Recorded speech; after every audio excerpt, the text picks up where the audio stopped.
The sponsor of this video is SlickWrap. SlickWrap offers high quality skins that you can use to personalize the look of your device and add a little bit of protection. I've been using a real bamboo skin on the Galaxy S6, which looks great and makes it easier to grip, which is a very good thing. Use the link in the description to go check it out for yourself.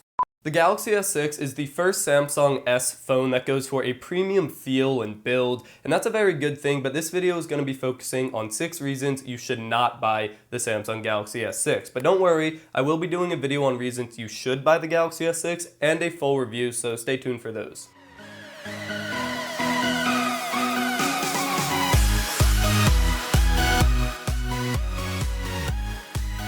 Disclaimer, all of these are opinions of mine. You may not share the same opinion, you may not care about it, but these are things that I've noticed while using the phone as a daily driver that you wouldn't notice right away, and things that bother me and I just wish weren't the case with the phone. So without further ado, here are my 6 reasons you should not buy the Galaxy S6. Reason number 1 is setup. The Galaxy S6 not only takes a really long to set up with all the accounts and signing in and stuff, but the most annoying part is that all of the preloaded Samsung and AT&T apps, since mine is an AT&T version, had to be disabled one by one. And I say disabled very specifically because you can't uninstall them. You can only disable them one by one, which means they're still taking up space and in theory slowing the phone down every single day. Reason number 2 is that the home button wiggles ever so slightly. And this isn't going to be a big deal for everybody, but it really does bother me using it every day. And every time I take my phone out, the home button wiggles back and forth in its little position ever so slightly, and it really bothers me over time. I wish it was just set securely where it is and it didn't move at all, but instead it has a little wiggle room and it just really bothers me, and it's something I should note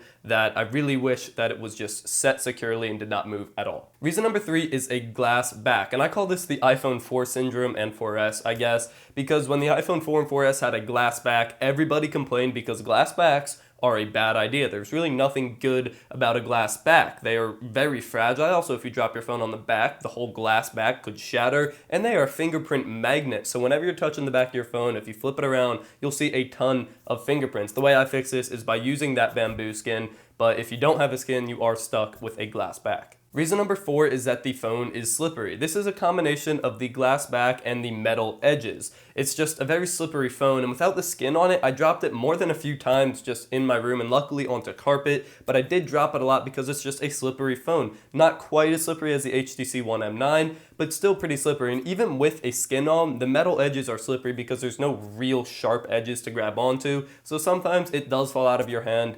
And I mean, it could break if you dropped it on something harder than carpet like I did, so that's something to keep in mind. Reason number 5 is the off-screen buttons, and this is for 2 reasons. The first reason is that I hate off-screen buttons. I much prefer on-screen Android buttons, but that's not it. These off-screen buttons and the way that they are positioned on the phone and the fact that they are capacitive buttons, I press them by accident way too often. If I'm trying to one-hand the phone and like reach the other corner of the screen with my thumb, my palm will almost always hit that button and cause something to happen on the phone that I didn't want to happen, and that is so annoying. I really wish they had at least the option to use on-screen buttons instead. The 6th and final reason is the fingerprint scanner. Now, the fingerprint scanner is good enough to use as a primary security instead of like a swipe to unlock, but it's just nowhere near as good as the iPhones. I even added both of my thumbprints twice into the database on the phone to increase the chances that it gets it right, but still, every single time I take out my phone and try to unlock the phone, it regularly takes 2 or 3 tries. It just very rarely goes right on the first try unless I'm specifically placing my finger perfectly on that button.